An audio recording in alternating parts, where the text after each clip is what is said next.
Hi guys! Welcome to another vlog. And today guys, I'm very happy kasi for the first time, I made my own recipe of pichi pichi. As you can see, it's so mabango. Okay? Kasi guys, meron akong excess. Tama ba? Excess na grated kasaba. 1 cup of grated kasaba. So sabi ko, kasi pag gumagawa ako ng kasaba cake, talagang taka lahat. Hindi pwedeng magsubra ka ng 1 cup kasi masisira yung recipe. So, ayun, may almost 1 cup na excess doon sa granite ko. Okay, so, sabi ko, anong gagawin ko? Kasi sabi ko, gusto ko, naman, para pandagdag sa listing natin. So, ayun. I made pichi-pichi, guys. Okay, so, magte-taste review na ako, guys. I-check natin. Ganito kasi, guys, yung binibili namin ni Mr. ko sa I don't know if where's my spouse buying. Binibili niya, nakalagay cheese instead of grated coconut. So, cheese na lang nilagay ko kasi I don't have right now the grated coconut. So, cheese na lang. Ayan. Titikman natin. So, how's the taste of my first, my own recipe of kasaba? Check natin guys ha. Nagkikrave ako guys kasi sabi ko, it's like a dessert, diba? Pang dessert naman talaga siya. So, tikman natin.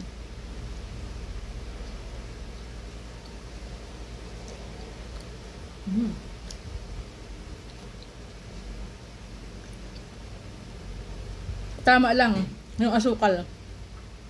Kasi, hindi ako guys mahilig talaga sa matamis. Gusto kong okay lang. Tama lang na. So, sa iba kasi 1:1. Gaano kadami yung grated, yun din ang kadami yung sugar. But no, I didn't do that. Instead, binabawasan ko yung sugar.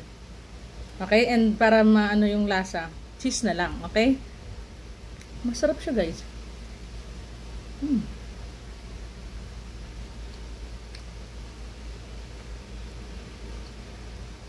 Ang nakakatuwa pa sa kasaba ko, napakaputi niya.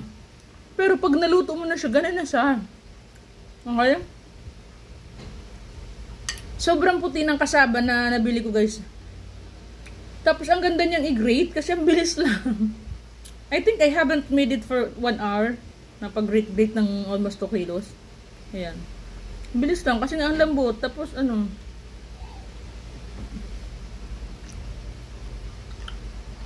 Sarap. Masarap siya guys. Parang gusto ko pa. Pero dessert lang to yun. Dessert sa gabi. Bukas naman. Okay, it's masarap. It's perfect. Pwedeng pang negosyo.